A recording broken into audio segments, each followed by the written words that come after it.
जगद्गुरु नमो नमः शंकरदेवो नमो नमः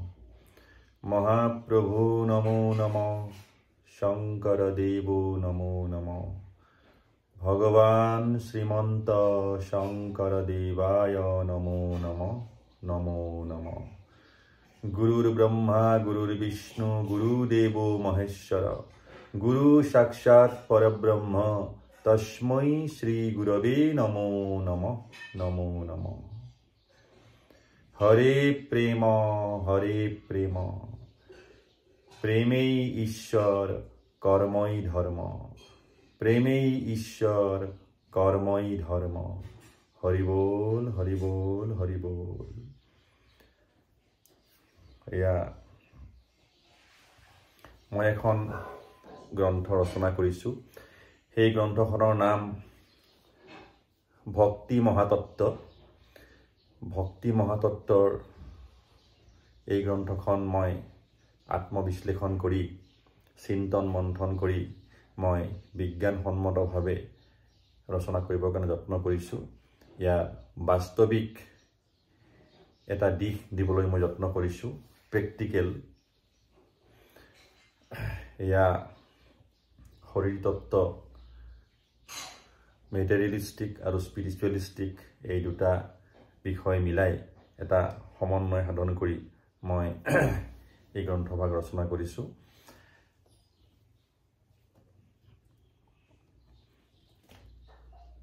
এই গ্ৰন্থখনৰ আজি অধ্যায়টো হ'ল নৰদেহা তত্ত্ব। নৰদেহা তত্ত্ব লেছাৰী চন্দৰ সুৰত ৰচনা কৰিছোঁ। এয়া নৰদেহা তত্ত্ব ঘোষা হিচাপে মই এই ধৰণে লিখিছোঁ।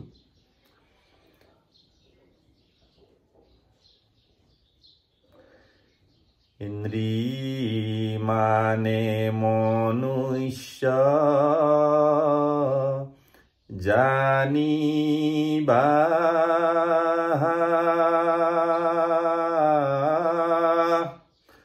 নৰ শব্দৰূপ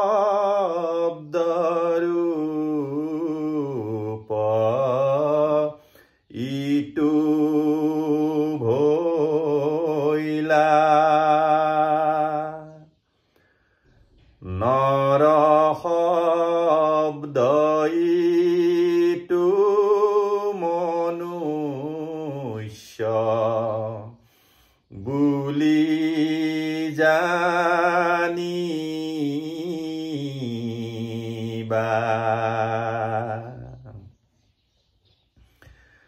নৰ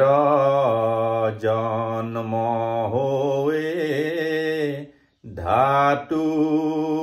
হন্তে জ্ঞানী সবে ধ্যান দেইতান্তে অজীৱৰ জনম তত্ত্বক বুলি জানিবা।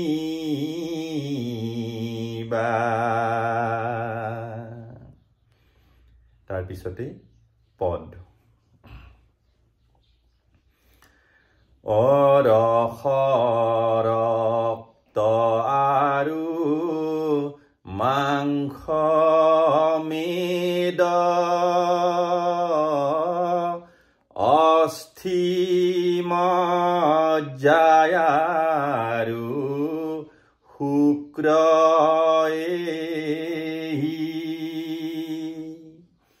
অসাত তত্ত্ব মিলি সপ্ত ধাতু তত্ত্ব জানা যিটো ভোজনক গ্ৰহণ কৰোঁ তিনি গুণ ভাৱ ভাবে থাকে ইটো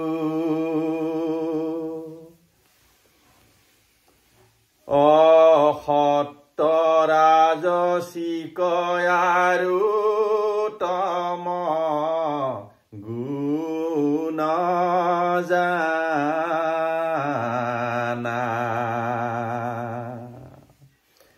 এই ভাবে ইটো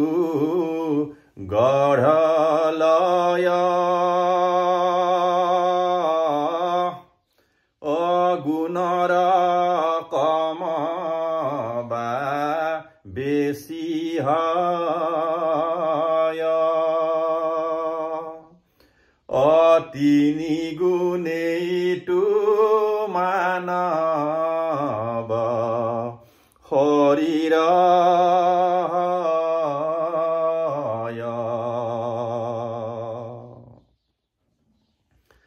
সাত্বিক আহাৰ যিটো লয় সাত্বিক শৰীৰ সিটো পায় ভোজনৰ গুণ দেহত প্ৰবেশ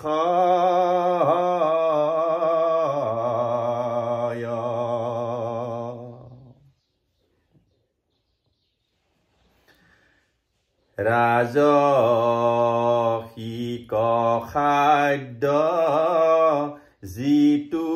লয় ৰাজসিকতন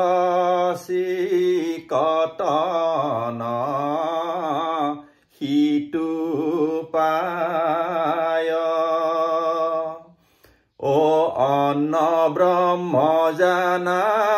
দেহত কৰে প্ৰবেশ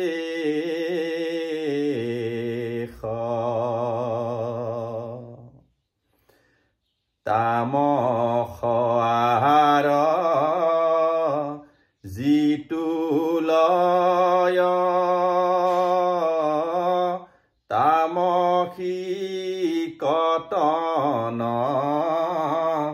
সিটো লভয় মোৰ বাক্য ইটো জানিবা তত্ত্ব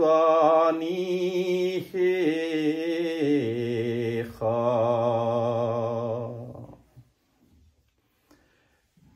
অৰস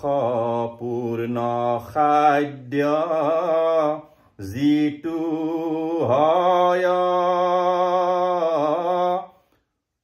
সতৰ সেৱৰা প্ৰধান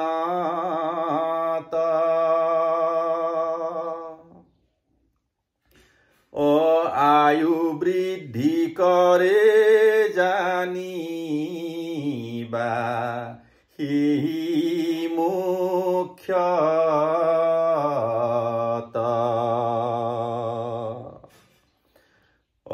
দধি দুগ্ধ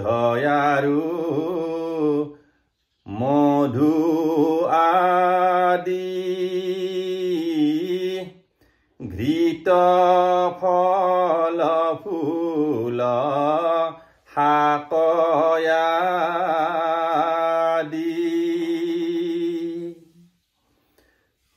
সাত্বিক আহাৰ জানিবা এই মুখ্যত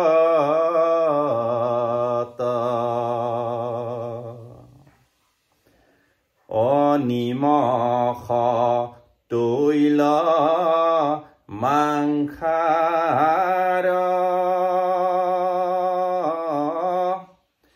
ইহব জানিবা ৰাজসিক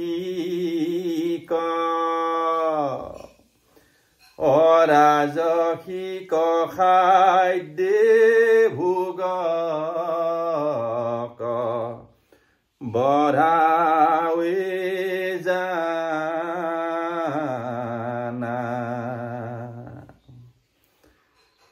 সেহি ভোগে পৰি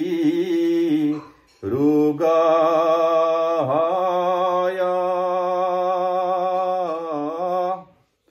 সুখ দুখ ভোগ কৰাৱ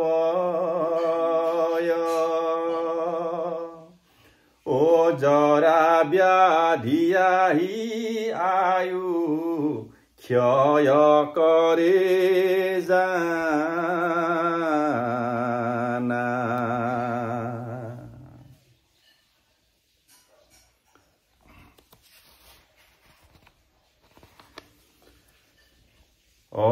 উচ্ছিষ্ট ভোজন যিটো কৰে বাহি ভোজনক গ্ৰহণ কৰে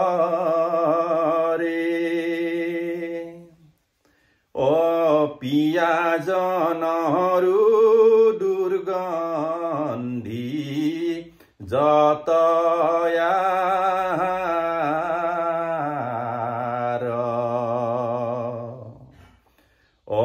ইহব আহাৰ তামসিক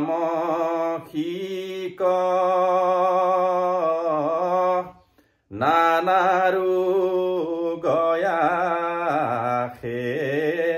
প্ৰতিনিত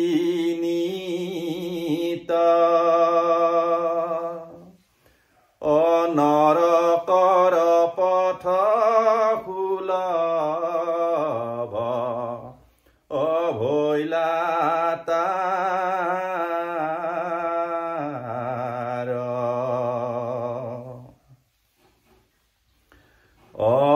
পঞ্চকোশ তত্ত্ব পঞ্চ শৰীৰ সমস্ত আশ্ৰয় শৰীৰত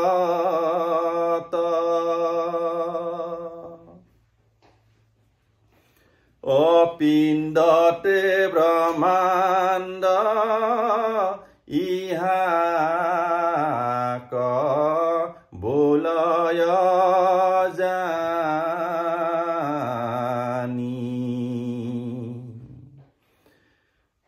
সনাতন ধৰ্ম অতি গূঢ়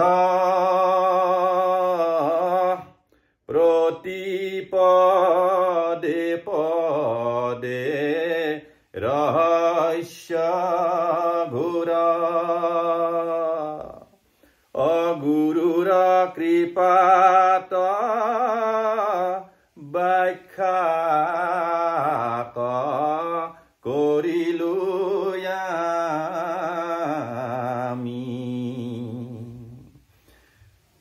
সনাতন ধৰ্ম অতি গূঢ় প্ৰতিপদে পদে ৰহস্য ঘোৰ অগুৰুৰ কৃপাত ব্যাখ্যা কৰিলো আমি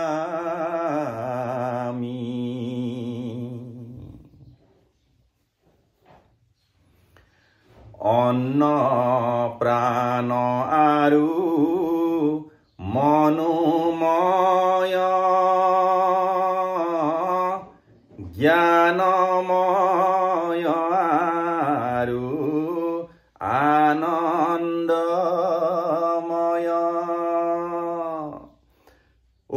এই পঞ্চকোশে নিৰ্মাণ কৰে মদন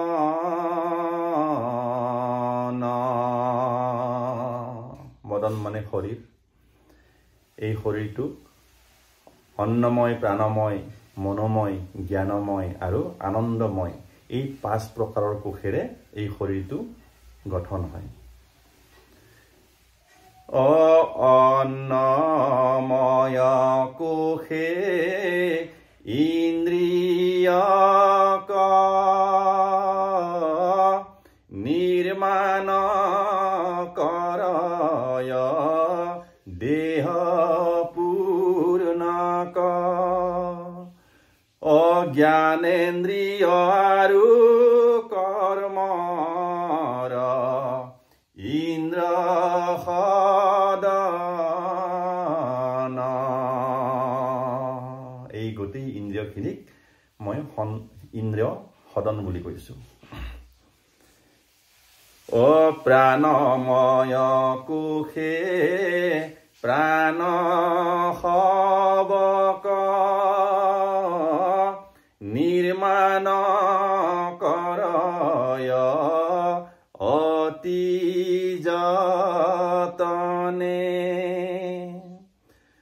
অদশ প্ৰাণ ইহ শৰীৰ তয়াসে জানা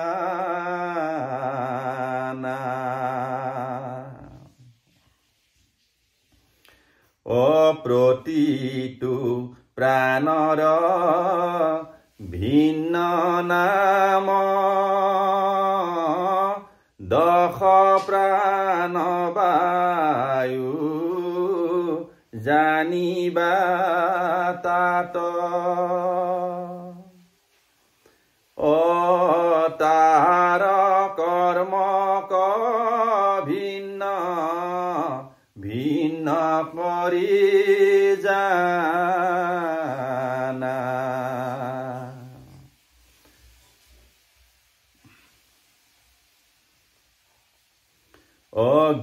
অগ্ৰীবাহন্তে আৰু শিৰ পৰ্যন্তে উদান বায়ুৱে বাস কৰন্ত উদান প্ৰকোপে ৰোগৰ জনম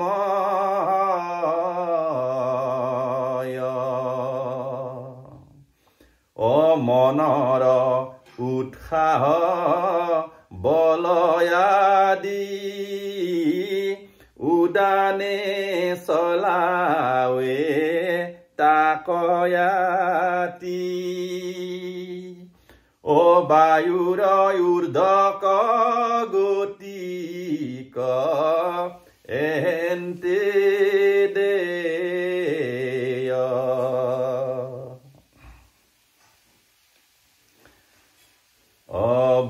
অবক্ষস্থল এই স্থানে জানা প্ৰাণবায়ু থাকে জ্ঞানী জনা অপ্ৰাণৰুষ্ট হইলে ৰোগৰ জনম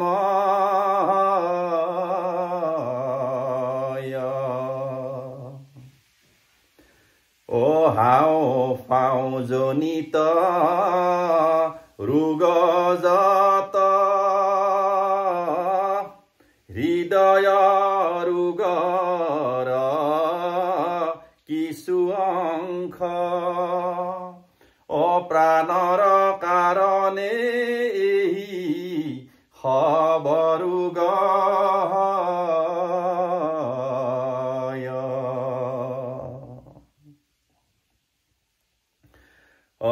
শ্বাস প্ৰশ্বাস দেহ ধাৰণ হৃদয়ৰ গতি জীৱ ধাৰণ অপৰাণ বায়ুৰ এই সব কৰ্ম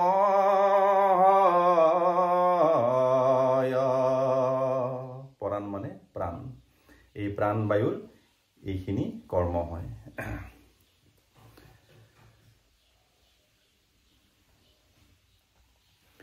অযত দিন থাকে প্ৰাণবায়ু তত দিন থাকে জানায়ু অকৰ্ম অনুসাৰে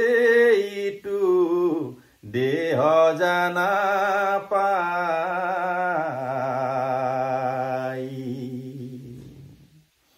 অসমান বায়ুৰ উৎপত্তি স্থল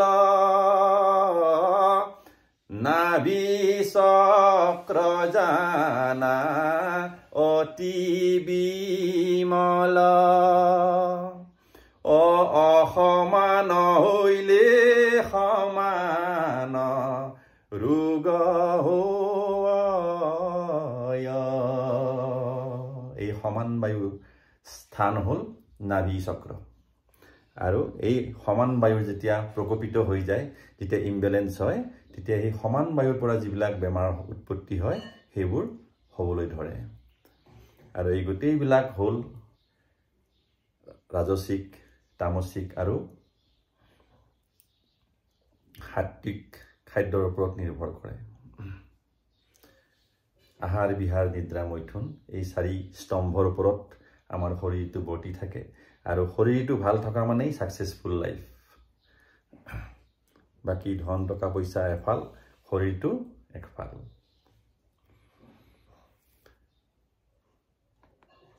অপাসন কৰম আৰু যত জিননিয়াই বেক ভোজন অসমস্ত দেহৰ পোষণ কৰ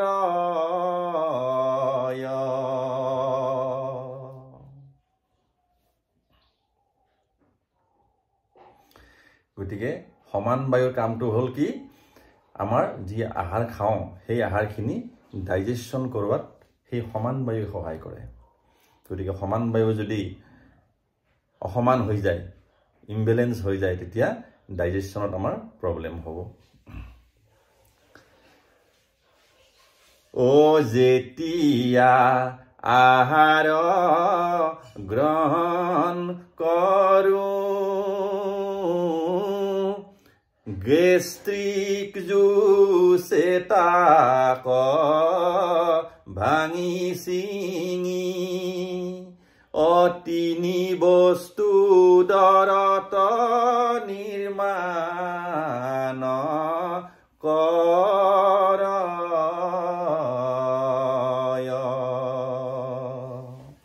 আমি খোৱা আহাৰবিলাক যেতিয়া পেটত গৈ পেলাই যেতিয়া প্ৰৱেশ কৰে যেতিয়া আমাৰ এই ষ্টমাকত যেতিয়া প্ৰৱেশ কৰে তেতিয়া কি হয় গেষ্ট্ৰিক জুচ আছে তাতে সেই গেষ্ট্ৰিক জুচে গোটেই খাদ্যবিলাক তিনিটা ভাগত ভাগ কৰি দিয়ে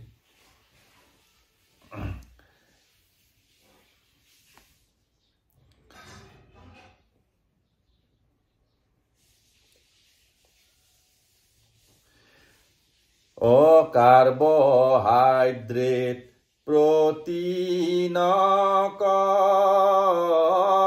ফেট নামে তিনি বস্তু তিনি ভাগে জানা বিভক্ত তাত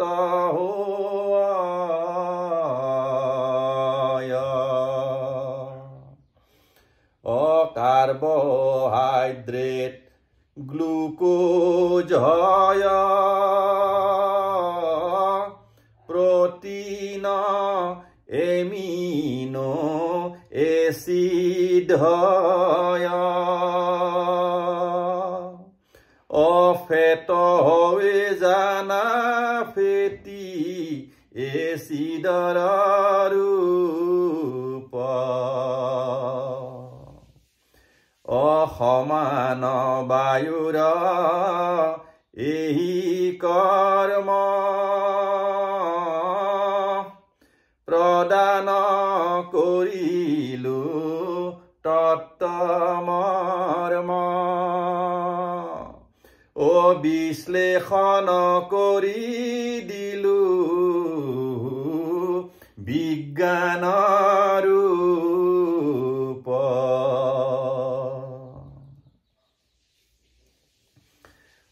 নাভি চক্ৰহন্তে মূলাধাৰ এই স্থান জানা অপানৰ অপান প্ৰকোপে ৰোগৰ উদয়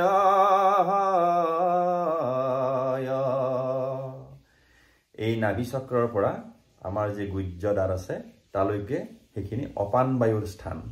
অপান বায়ু যেতিয়া ইমবেলেন্স হয় তেতিয়াহ'লে আমাৰ শৌচ পেচাব এইবিলাকৰ যি নিষ্কাশন হয় তাত প্ৰব্লেম আহে কাৰোবাৰ কনষ্টিপেশ্যন হ'ব কাৰোবাৰ বহুত বেছি ডায়েৰিয়া হৈ যাব এই ধৰণৰ যিবিলাক প্ৰব্লেম এইবিলাক হ'ল এই অপান বায়ুৰ কাম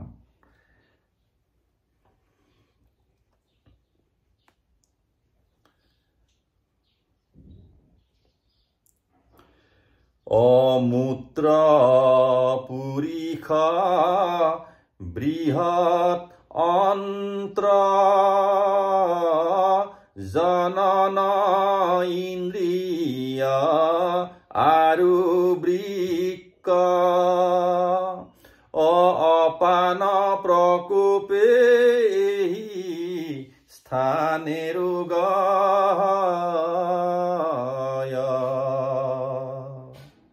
যেতিয়া আমাৰ অপান বায়ু যেতিয়া বিষম হৈ যায়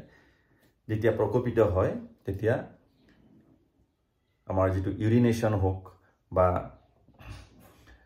আমাৰ যিখিনি পুৰিখ অৰ্থাৎ আমাৰ যে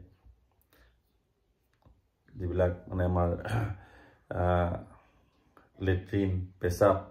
আৰু বৃহৎ অন্ত্ৰ মানে লাৰ্জ ইন্টেষ্টাইন আৰু জনন ইন্দ্ৰিয় আমাৰ যে জনন ইন্দ্ৰিয় আছে পেনিস হোক ভেজাইনা হোক বা এই যিখিনি আমাৰ অংগ আছে আৰু বৃক্ক মানে হল কিডনি এইখিনিত মানে কি হয় বেমাৰৰ উৎপন্ন হয় ৰোগৰ উৎপন্ন হয় যদি অপান বায়ু প্ৰকোপিত হৈ যায়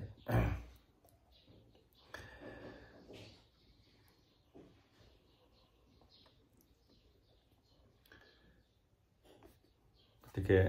ইউৰিনাৰী সিস্টেম তোত বহুত বেছি এফেক্ট পৰে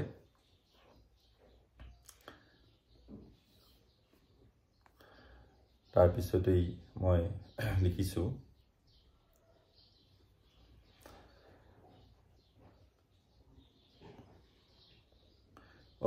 অপান বায়ুৰ যত কৰ্ম শুনায়াবে কহো তত্ত্বমৰ্ম অশুনা সভাসদ এক চিত্ত কৰি মাত্ৰ অমূত্ৰ পুৰীষৰ নিষ্কাশন কৰিয়া ৰাখয় সুস্থ দেহ অশৰীৰ বিজ্ঞানয়তি গুঢ়তম শাস্ত্ৰ এই পেচাব পায়খানা যেটো নিষ্কাশন এই নিষ্কাশনটো এই অপান বায়ুৰ দ্বাৰাই হয় গতিকে এই শৰীৰ বিজ্ঞান অতি যে ফিজিওলজি আমাৰ শৰীৰৰ যে বিজ্ঞান ফিজিওলজি অতি গুৰুতম এইখন শাস্ত্ৰ অতি গুৰুতম শাস্ত্ৰ এয়া ডক্টৰসকলে যিয়ে মেডিকেল পঢ়ে ভেটেনাৰী পঢ়ে তেওঁলোকে সুন্দৰভাৱে এই শৰীৰ শাস্ত্ৰ সম্বন্ধে জানে আৰু এই শৰীৰ শাস্ত্ৰ সম্বন্ধে যিয়ে জানিব মেডিকেল সায়েন্স হোক ভেটেনাৰী সায়েন্স হোক বা আয়ুৰ্বেদ হোক এইসকলে শৰীৰ সম্বন্ধে ভালকে জানে আৰু তেওঁলোকে সেই ধৰণে সকলোকে শৰীৰ সম্বন্ধে জ্ঞান দিয়ে আৰু তেওঁলোকে উপচাৰ কৰে অৰ্থাৎ ট্ৰিটমেন্ট কৰে আৰু শৰীৰ সম্বন্ধে যেটো জ্ঞান এইখিনি অতি আৱশ্যক জ্ঞান নামে বায়ুৰ স্থান জানা সমস্ত শৰীৰে ব্যাপ্ত জানা মুখ্যত থাকয় হৃদয় ভিতৰে জানা এই যেটো জ্ঞান বায়ু আমাৰ হাৰ্টৰ ভিতৰত থাকে কিন্তু গোটেই শৰীৰৰ কাৰণে এই জ্ঞান বায়ু উপযোগী আৰু বহুত জৰুৰী এই গোটেই শৰীৰটোৰ যেটো ব্যালেন্স এই ব্যালেন্সটো জ্ঞান বায়ুৱে ৰাখে এটো মানে ভেহিকুলৰ নিচিনা গোটেই শৰীৰটোত আমাৰ সাৰ্কুলেটৰি সিস্টেম আছে যেটো মানে সাৰ্কুলেশন সিস্টেম আছে তাতে এই জ্ঞান বায়ু গতি কৰি থাকে গোটেই শৰীৰটোত গতি কৰে জ্ঞান বায়ুৱে আৰু বাকি সকল বায়ুৱে কি কয় নিজৰ নিজৰ জায়গাত থাকি পেলাই কাম কৰে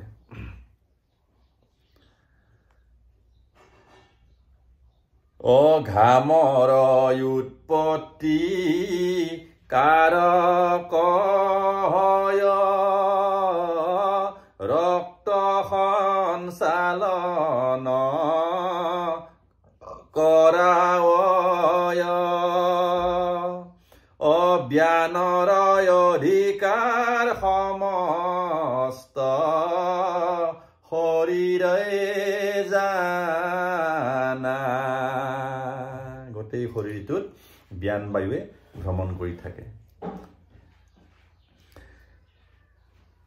গতিকে আমাৰ যে ঘামৰ উৎপত্তি হয় যেটো আমাৰ পাৰ্সপিৰেশন হৈ পেলাই যেটো ঘাম উৎপন্ন হয় ৰক্তৰ সঞ্চালন সাৰ্কুলেশন গোটেইটো ব্যালেন্স কৰি ৰাখে এই জ্ঞান বায়ুৱে অতি ৰহস্যপূৰ্ণ কথা এইবিলাক ৰক্তৰ জনিত যত ৰোগ ৰক্ত নলিকাৰ গতিৰোধ অজ্ঞানৰ প্ৰকোপে হৈ এই হবৰোগ এই যে আমাৰ হাৰ্টৰ আৰ্টাৰী ব্লক হৈ যায় ৰক্তনলিকাৰ সঞ্চালনত ব্যাঘাত জন্মে এইবিলাক বেমাৰ কৰ পৰা হয় জ্ঞান বায়ু যেতিয়া ইমবেলেন্স হৈ যায় তেতিয়া হয় যেতিয়া প্ৰকোপিত হৈ যায় গতিকে প্ৰত্যেকটো বায়ুৰে নিজৰ নিজৰ কৰ্ম আছে অল বায়ু হেভ their own function প্ৰত্যেকটোৰে নিজৰ নিজৰ ফাংশন আছে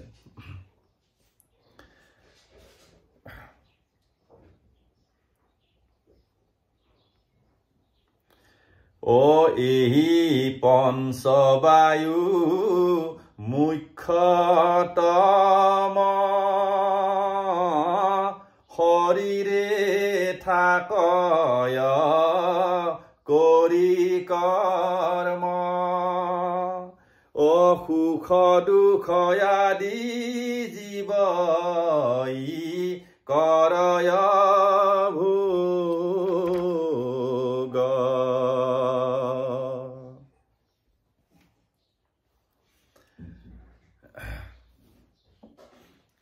মূলত বায়ু 10 প্ৰকাৰৰ আছে এই 10 প্ৰকাৰৰ বায়ুৰ বিষয়ে মই কৈ গৈ আছো মই ৰচনা কৰি গৈ আছো এই ৰচনাত মই বিজ্ঞানসন্মত হৈ বস্তুখিনি লিখি গৈ আছো তাৰ পিছতে আহিল নাগ কুৰ্ম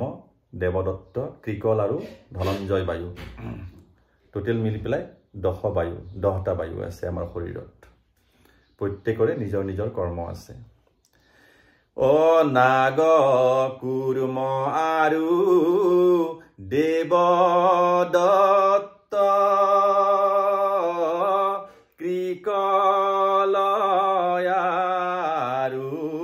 ধনঞ্জয় ও এই পাঞ্চ মিলি ভৈলা জানা দশ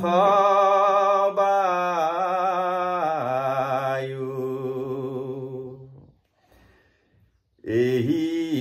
পঞ্চবায়ুৰ কৰ্ম শুনা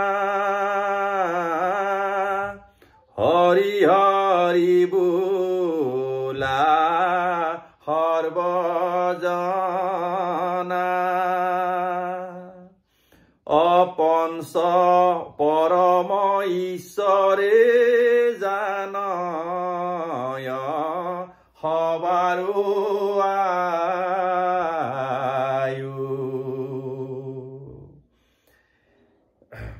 যে আমাৰ আয়ুস কিমান হ'ব লগা আছে এই গোটেইখিনি বস্তু আমাৰ নিজৰ কৰ্মৰ ওপৰত নিৰ্ভৰ কৰিব পূৰ্ব জন্মত আমি কি কৰ্ম কৰি আহিছো এই জন্মত কি কৰ্ম কৰিছো গোটেইবিলাক প্লাস মাইনাস হৈ পেলাই আমাৰ এই শৰীৰটো গঠন হয় আৰু আয়ুস সেইমতে আহি যায় গতিকে সম্পূৰ্ণ বস্তু কৰ্মৰ ওপৰত নিৰ্ভৰ কৰে that is the law of কৰ্ম এইটো প্ৰত্যেকটো পন্থতেই কথাটো একেটাই হয় কাৰণ যেহেতু এই আয়ুস কোনেও দিব নোৱাৰে এইটো এটা প্ৰাকৃতিক বস্তু তে আমি নিজৰ কৰ্মৰ ফলতহে আমি এইখিনি অৰ্জন কৰো গতিকে কোনো দেৱতাই কোনো গুৰুৱে বোলে মই তোমাক ইমান আয়ুস দিলো কেতিয়াও দিব নোৱাৰে গতিকে আয়ুস প্ৰত্যেকটো জীৱই নিজৰ কৰ্ম অনুসাৰে লৈ আহে ব্ৰহ্মাই হওক বিষ্ণুৱে হওক শিৱই হওক দুৰ্গা পাৰ্বতী বা যত জীৱ আছে মনুষ্য পশু পক্ষী সকলোৱে নিজৰ নিজৰ কৰ্ম অনুসাৰে আয়ুস লৈ আহিছে আৰু সেইমতে পাব গতিকে মূল বস্তুটোৱে হ'ল ধৰ্মৰ মূল বস্তুটোৱে হ'ল কৰ্ম গতিকে এই কৰ্মখিনিৰ যি ৰহস্য বুজিব সেই কৰ্ম অনুসাৰে যি কাম আগবাঢ়ি যাব তেৱেই মুক্তি পাব তেৱেই উদ্ধাৰ হ'ব আৰু সাকসেসফুল লাইফটো এইটোৱে যে যদি শৰীৰটো যদি ভাল থাকে শৰীৰটো যদি স্বাস্থ্যৱান হৈ থাকে সেই সাকসেসফুল লাইফ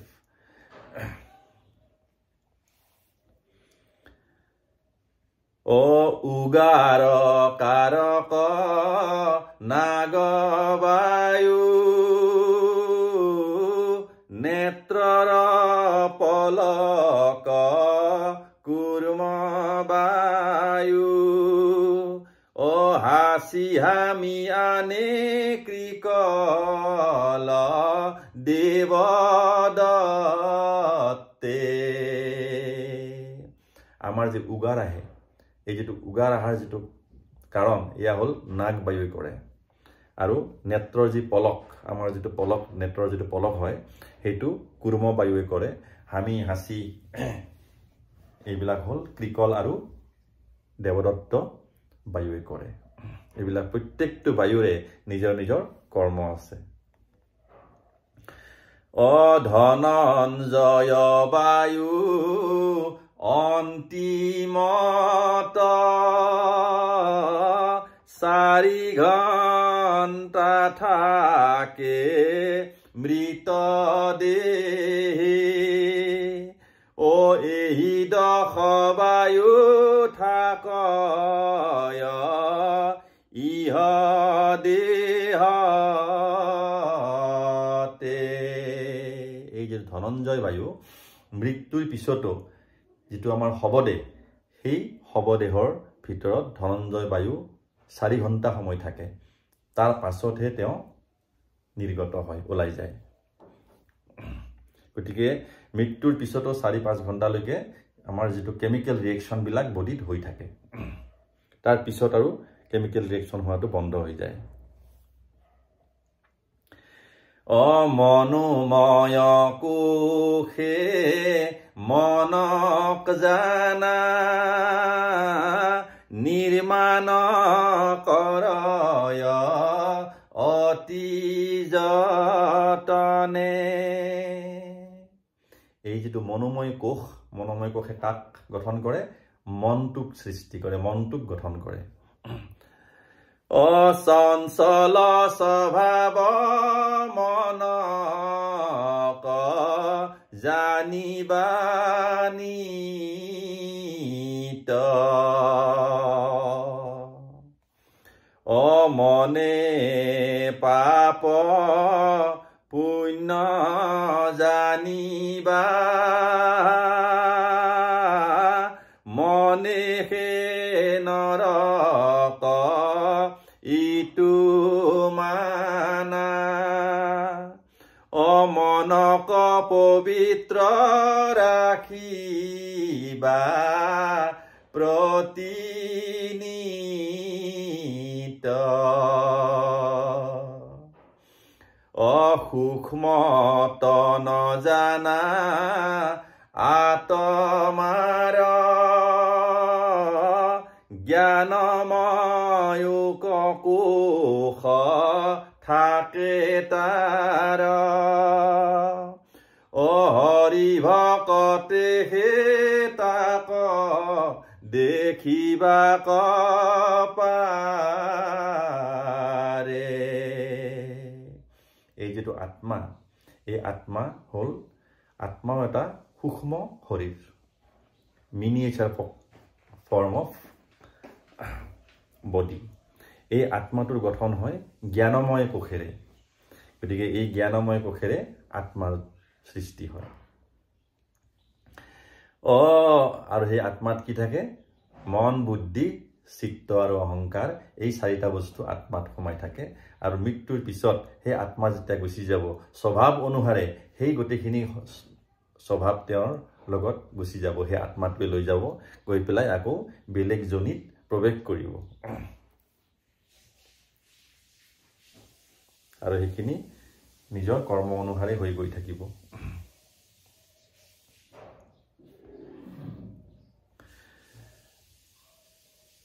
অযত কৰ্ম জানা ইন্দ্ৰ ই কৰে, মনৰ আদেশে যতনৰে। অমন স্থিৰ হইলে আত্মাৰ বলবাৰে।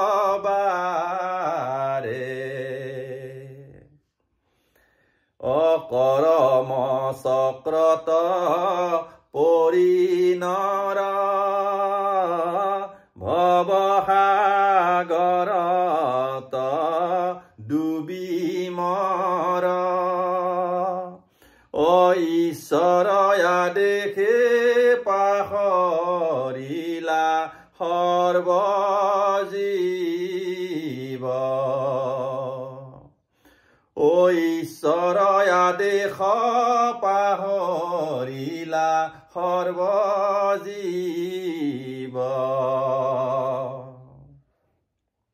অভগৱত কৰ্মক পাহৰিলা, ভৱদব মাজে পৰি ৰৈলা। মায়া সজ্জা মাজে সুতিয়া থাকিলা জীৱ। কীট পতংগম দেবাসুৰ, প্ৰেত জনিয়াৰু নৰ কিন্নৰ। বৃক্ষলতা যত জীৱ জংগময়াৰ।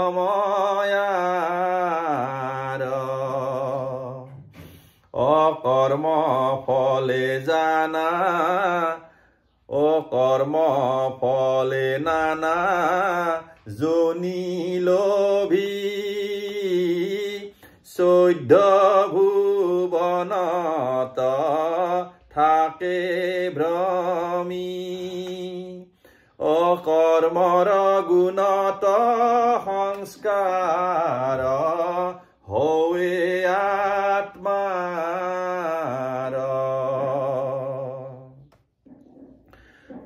দেৱ জানাখি অসুৰ হৈ অসুৰ গয়া যে দেৱ হৈ কৰ্মৰ ফলৰ মহা ৰহস্য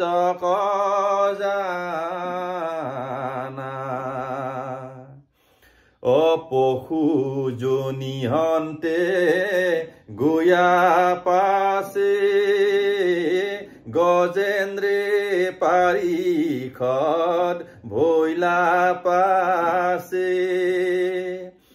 কৰ্মৰ ফলক নামানে কোন জনা পৰম আনন্দ ময় কোশ পৰম আত্মাক জানিবা যাৰ আদেশত চৰাচৰ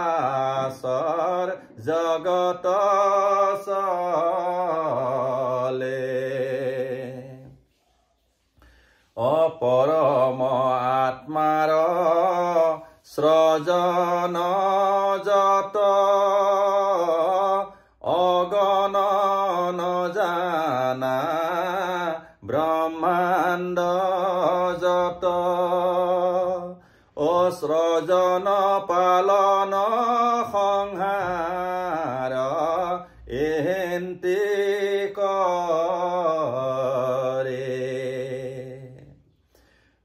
কত জনমৰ পুণ্য বলে মনুষ্য জনম ভাগ্যে পাইলে যেবে হৰি গুৰু কৃপা মিলয় জানা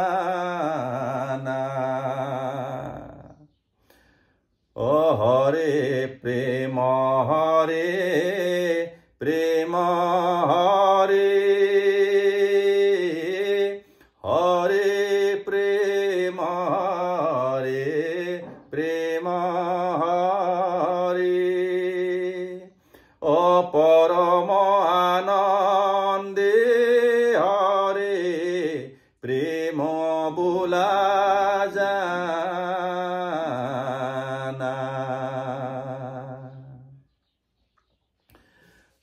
আপোন কৰমে মিলে জানা আয়ু বিদ্যা আৰু নাৰী ধন পূৰ্বৰ জনম খবৰ কৰ্মৰ ফলে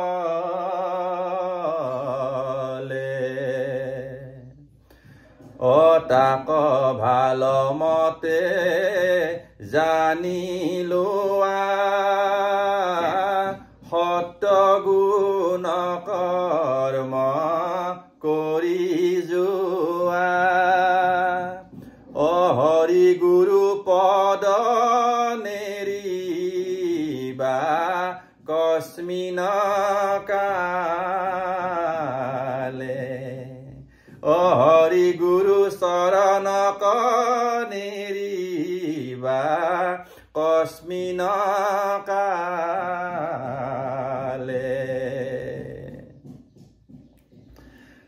মাতুল গৃহত জন্ম লৈলো পিতাৰ গৃহত ডাঙৰ হৈলো বৰপেটা জিলাৰ নাম হালা গাঁৱত জানা মাত আতুল গৃহত জন্ম লৈলো পিতাৰ গৃহত ডাঙৰ হৈলো বৰপেটা জিলাৰ নামশালা গাঁৱত জানা পিতা মোৰ জানা অন্নদা ভূঞা মাতা মোৰ জানা ৰাজলক্ষ্মী হৰিৰ নামৰ শালা নামশালা জানা হৰিৰ নামৰ শালা নামশালা জানা হৰে প্ৰেম হৰে প্ৰেম হৰে প্ৰেম হৰি বল হৰি বল হৰি বল হৰি বল হৰি বল